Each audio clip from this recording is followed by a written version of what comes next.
Hello, everybody. Welcome to Wednesday. The S&P 500 was up 0.3% today.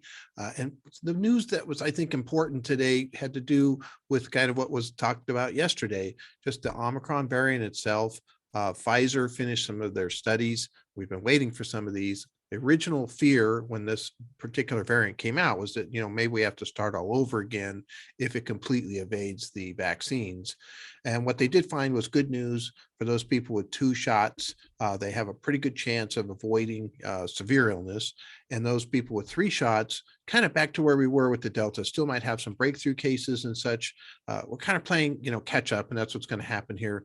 The variants will come and they'll mutate, and then, they'll have to figure out what shots or how many shots or those types of things that might come as far as that goes. So, but again, what was important to the market here is that we're not starting all over. The vaccines, have some work to go here, but they still very effective altogether, at least according to the Pfizer test. So that's fantastic. The market has been responding positively to that. And then secondly, in the debt ceiling area, really the House passed this little bill that they're doing, one-time exemption to allow 51 votes to raise the debt ceiling. And the Democrats with the vice president's vote do have 51 votes.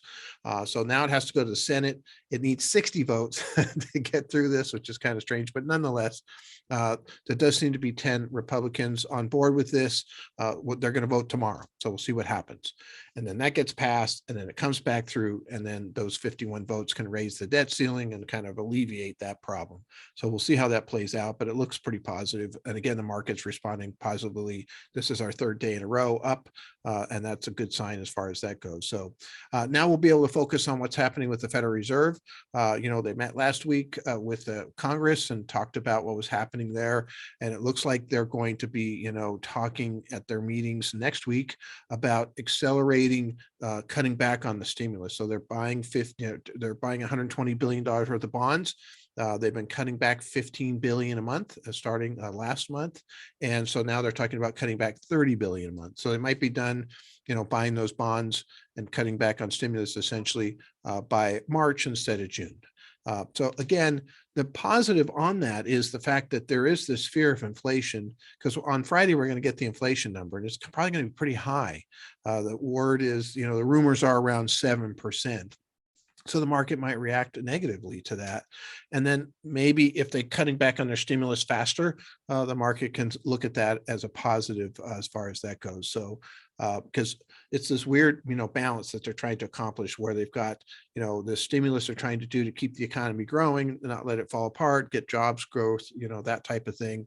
But if they do it too much, then you get this inflationary environment. So they're going to have to find that kind of balance point to get this to work perfectly. So, and that'll be difficult actually, and that'll create some volatility. But altogether, I think, the key pieces here are the fact that they are maybe lightening up on inflation, and the economy is really good. I mean, one of the reasons we're having this inflation is because the demand is very high, and that's a good thing as far as that goes. So anyway, look forward to seeing what's going to happen tomorrow. Thank you very much.